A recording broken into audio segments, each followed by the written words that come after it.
Good morning, everyone. My name is Michael John Mar B. Apostol, Section 11 in CLJ 5 under Sir Abdul Jabbar Gimar. My topic for today is all about Evidence Rule 132 of the Court Offer and Objection. This is the 5 purposes why I choose this topic. To understand proper courtroom procedure. 2. To strengthen legal advocacy skills. 3. Fundamental to trial practice. 4. Protect legal rights. 5. Develop legal strategy. This is my 5 learning objectives. 1. Understand the purpose and importance of offering evidence in court. Learners will be able to explain why evidence must be formally offered before it can be considered by the court as required under Rule 132 and the consequences of failing to do so. Number 2. Identify the proper timing and manner of making an offer of evidence.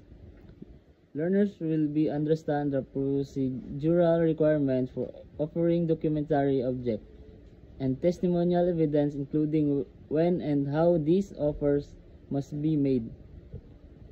3. Recognize valid grounds for objecting the evidence. Learners will be able to enumerate and explain the common grounds for objecting the evidence, such as irrelevance, immateriality, incompetence, or inadmissibility under the rules of evidence. Number 4. Demonstrate the correct procedure for making and ruling on objections. Learners will be able to simulate courtroom procedures related to objections, including how to properly make an objection, respond to it, and understand how the court rules on it. 5. Analyze jurisprudence and case law applying the Rule 132 Learners will evaluate selected cases where Rule 132 was applied to understand how courts interpret and enforce the rules on offer and objections in real legal proceedings. Rule 132, Section 34, Offer of Evidence. The court shall consider no evidence which has not been formally offered. The purpose for which the evidence is offered must be specified. These rules means that the court will only consider evidence that has been formally offered by a party during the trial. Offer of evidence is a formal procedure in which a party presents evidence to the court for consideration in deciding case. An offer of evidence is a formal process in court where a party presents or describes a specific evidence they want the judge to consider. The court will not consider any evidence unless it has been formally offered, and the purpose for which the evidence is offered must be specified. Effect is the evidence is not formally offered. The court shall consider no evidence which has not been formally offered. GR. The evidence not formally offered cannot be considered. XPN. In certain instances, the trial court may consider evidence not formally offered on the condition that the following requisites are present. 1.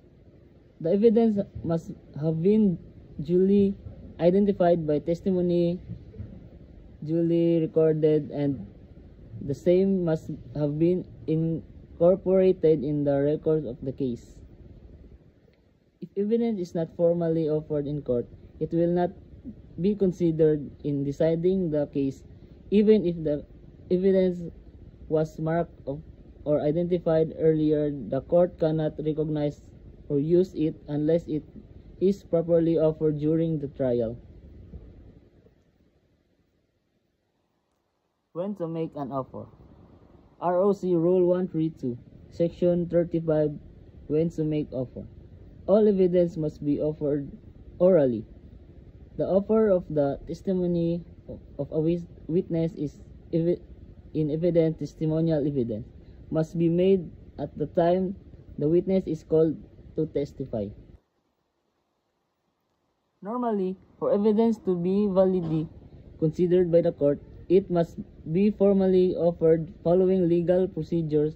However, if a piece of evidence is clearly identified during a witness's testimony and the identification is properly recorded in the transcript, the court may still take it into account even without a formal offer, especially in the interest of justice. The offer of documentary and objective evidence. Documentary and objective evidence shall be made after the presentation of a party's testimonial evidence. This rule ensures that the court is fully aware of what evidence a party wants to present and for what purpose. By requiring an oral offer, the judge and the opposing party are given a clear opportunity to hear the offer, raise objections, or respond accordingly. Testimonial evidence must be offered at the time the witness is called to testify. Testimonial evidence must be offered at the time the witness is called to testify, meaning the party presenting the witness must clearly state that the witness statement are being submitted as evidence during their testimony. Documentary and object evidence must be offered after the presentation of a party's testimonial evidence. The offer is usually made orally unless the court allows it in writing.